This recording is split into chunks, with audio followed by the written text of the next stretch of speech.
Olá pessoal, bom dia. Vou fazer um vídeo bem legal, bem rapidinho para vocês e bem educativo sobre problemas de tireoide, problema cada vez mais comum nas nossas sociedades modernas aí, cada vez mais milhões e milhões de pessoas, conforme passam as décadas, passam os anos, vão tendo problemas de tireoide, tanto de hiper, para você legal esse vídeo, tanto para hiper quanto para hipotireoidismo.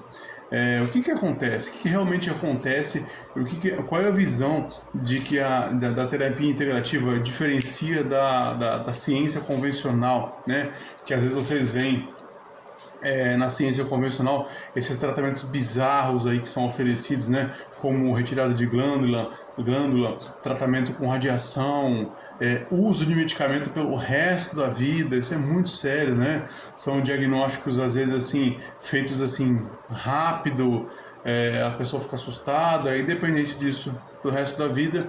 E esses tratamentos convencionais, às vezes, para algumas pessoas ou para muitas pessoas, né, tem efeitos aí extremamente degradantes, né? Então vamos explorar um pouquinho o que é uma glândula, né? Vamos começar então explicando o que é uma glândula. Uma glândula, ela tem comunicação com o ambiente e comunicação com o restante do corpo. Elas fazem produção e comunicação com hormônios, né? Então, qual é o problema da tireoide, que é uma glândula super importante, né? Ela produz aí hormônios T3, T4, T2, que é extremamente importante quando, às vezes, mulher na idade mais avançada, aí, eles fazem aquela cirurgia bizarra, né, de arrancar pedaço das mulheres porque falam que não serve para nada. Pecado isso, né? Tirar o ovário, essas coisas, tirar o útero da mulher, que produz o T2, um hormônio muito importante, um órgão extremamente importante para a saúde da mulher. Mas enfim, a gente vai falar isso em outro vídeo, né? Então, o que a glândula faz? Ela faz um trabalho de feedback. Ela produz hormônio e ela se comunica com hormônios. Então, na tireoide, por exemplo, qual é o problema? O que acontece quando ele tem hiper ou hipotireoidismo? Né? Vamos lá. O que é o hipertireoidismo? Imagina que isso aqui fosse uma glândula, numa forma de como se fosse um telefone, né? E eu preciso me comunicar com ela. Se eu faço uma comunicação com uma glândula, ela tem que ouvir, ela tem que entender essa comunicação e fazer um mecanismo que chama de feedback negativo ou feedback positivo. O que é isso? Ela vai me retornar a comunicação. Exemplo, eu falo com uma pessoa que ouve normalmente. Eu mando uma mensagem, a pessoa entende e eu paro de falar. E se eu estiver falando com uma pessoa que é surda? Eu falo, a pessoa me olha, ela não entende, eu continuo falando, aumento o volume da minha voz, começo a gritar, aí daqui a pouco a pessoa vê, ela faz assim, tipo assim, eu não ouço. Quer dizer, esse é o feedback que a pessoa me deu, ela não estava ouvindo a minha mensagem. Então, quando uma glândula começa a se desregular, esse é o grande problema. Prestem muita atenção nesse vídeo, pessoal, que vai ser muito legal. Vocês vão entender. Essa é a sacada da tireoide. Quando ela tem hipertireoidismo, ela não está recebendo o mecanismo de feedback positivo ou negativo do corpo. O que está acontecendo? Ela não está recebendo essa chamada, essa mensagem de volta. Então ela não para de produzir hormônio. Ela trabalha em hiperfunção, em hiperestresse. E isso futuramente acaba desenvolvendo o quê? Um hipotireoidismo. Né? Nós vamos mostrar aqui, eu fiz um slide para mostrar para vocês que é bem legal, uns slidezinhos bem rapidinhos, tá? Então, é igual se fosse o motor de um carro. Eu vou fundir o motor do carro de tanto dar estresse, de tanto dar sinal para aquela glândula trabalhar, só que ela não está ouvindo. Os mecanismos de recepção que fazem esse retorno da mensagem, que fazem esse retorno do sinal, não estão funcionando. Essa é a sacada da tireoide, tá? Vamos dar uma olhadinha na tela aqui do notebook agora. Eu quero ilustrar para vocês entenderem que vai ficar muito, muito legal. Vocês vão sacar bem a mensagem da tireoide. Então aqui, pessoal, virando a câmera agora, vamos lá. Vamos falar um pouquinho, bem rapidinho aqui sobre hiper e hipotireoidismo, certinho?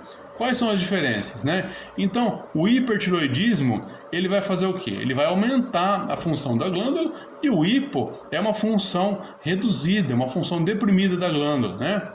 Quais são os fatores que mais influenciam aí no hipertireoidismo?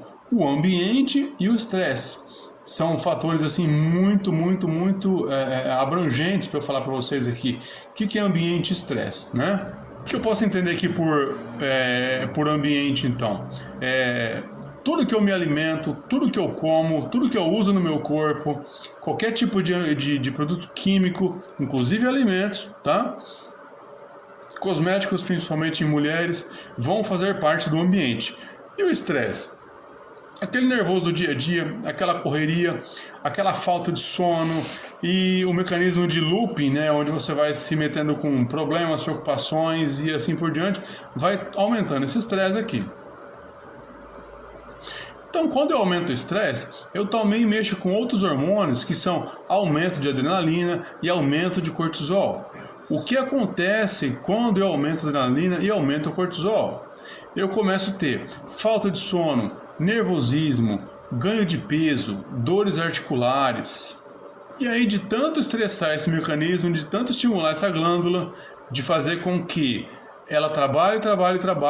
Lembra que eu falei para vocês no comecinho do vídeo? Aquele mecanismo de não ouvir de volta a mensagem?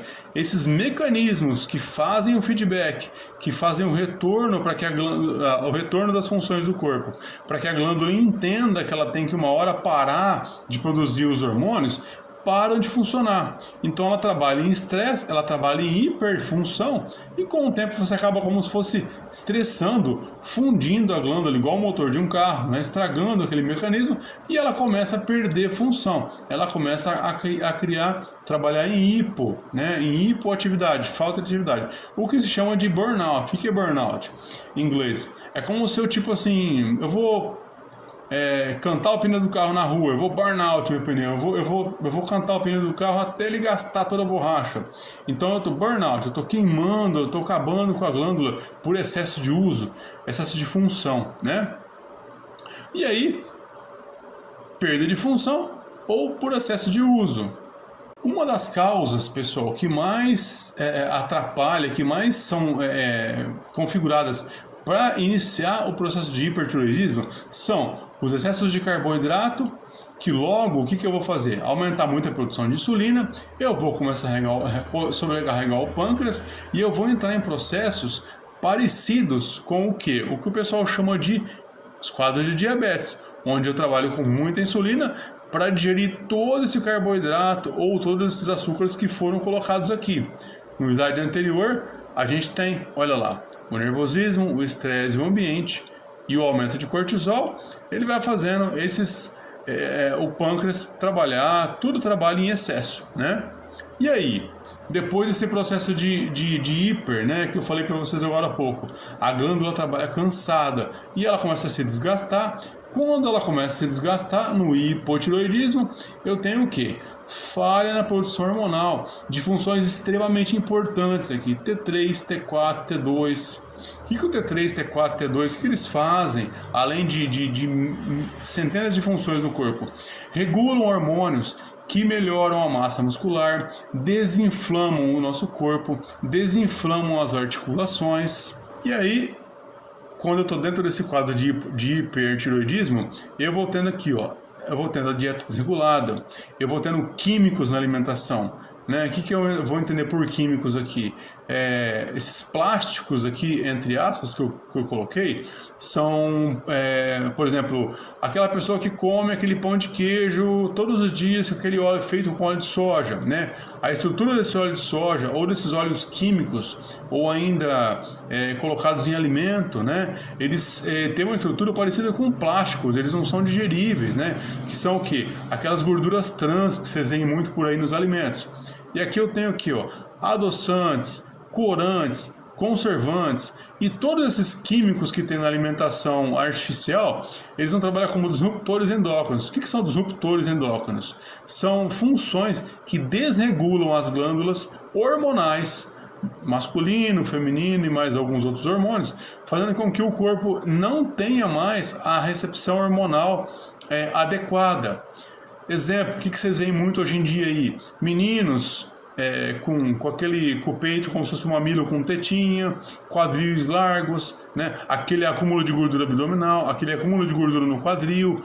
O que é isso? São efeitos dessas glândulas desreguladas e começa a mudar a estrutura física da pessoa, né?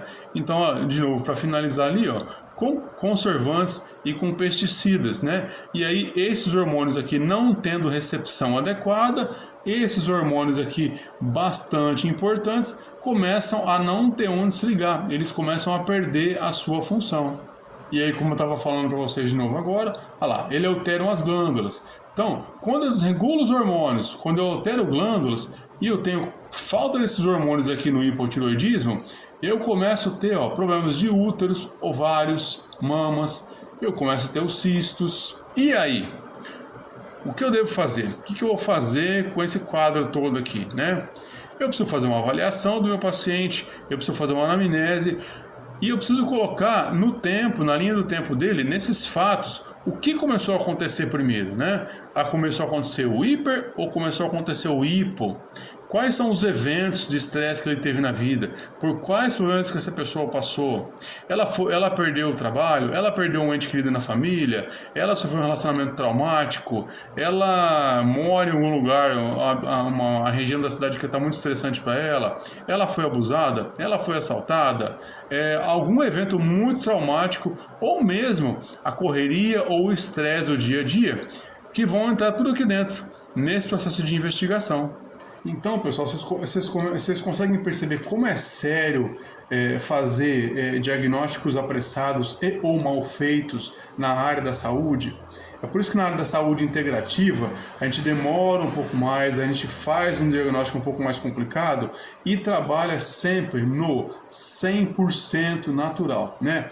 A parte da medicina medicamentosa fica ali com os médicos e com os profissionais e a gente vai trabalhar sempre na naturalidade, nada de químicos, nada de produtos químicos. E nós vamos fazendo o quê? Harmonizando o terreno biológico do ambiente com as práticas e as recursos integrativos.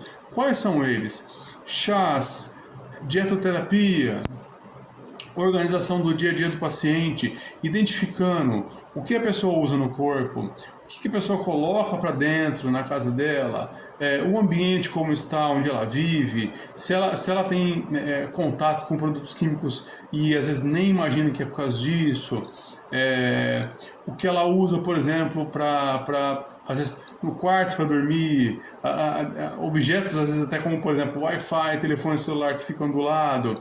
Tudo isso faz parte do universo que permite com que todo aquele terreno biológico se desregule, entre em desequilíbrio e comece a acessar falta de equilíbrio de maneira geral na pessoa. Eu já tinha falado isso, né? E você começa a perder aquelas funções orgânicas naturais e a pessoa começa a se desregular.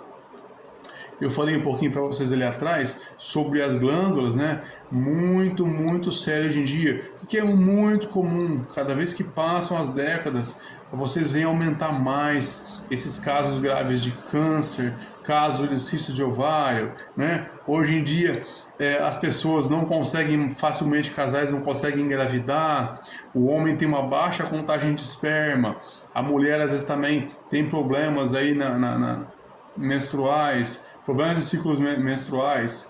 Quando vai avançando um pouco mais, homens e mulheres começam aí, em idade muito nova, muito inicial às vezes, perder os cabelos, né? A contagem de esperma, eu já falei, do homem começa a cair, o homem começa a ter problemas sexuais, de relação, de ereção, a mulher começa a entrar no que se fala aí hoje em dia, né? Secura vaginal, perda de libido, né? Pré-menopausa ou menopausa precoce, e aí vai aquele monte de nome, de um monte de doença bizarra, né? Que a ciência convencional aí coloca para desenhar esses quadros aí e não apresenta uma resolução, não apresenta um estudo para que a pessoa possa reverter isso. Essa é a sacada da terapia integrativa. Né? É bem diferente daquela ciência convencional que a pessoa vai ter um quadro linear, irreversível, na visão da ciência convencional, de piora de saúde. Na terapia integrativa, a gente acredita que a saúde, ela pode, nessa linha do tempo ruim, ela pode retornar. Você pode trazer o paciente para um estado de saúde anterior que ele pudesse vir a ter. E nós acreditamos na reconciliação da saúde do corpo da pessoa. Então nós acreditamos que essa medicina sagrada, esse corpo sagrado, essa biologia sagrada que nós temos, ela tem poder de autocura. E é aí que nós vamos conseguir atuar cada vez mais, harmonizando esse paciente, esse consulente, dentro do quadro biológico dele. Certinho, pessoal? Fica aqui o vídeo, compartilhem, coloquem em redes sociais, são problemas muito sérios, todo mundo tem isso. E é legal divulgar a informação, porque a partir disso você faz o bem, eu faço o bem, a gente trabalha e consegue ajudar cada vez mais pessoas. Certinho, pessoal? Até mais, obrigado a todos.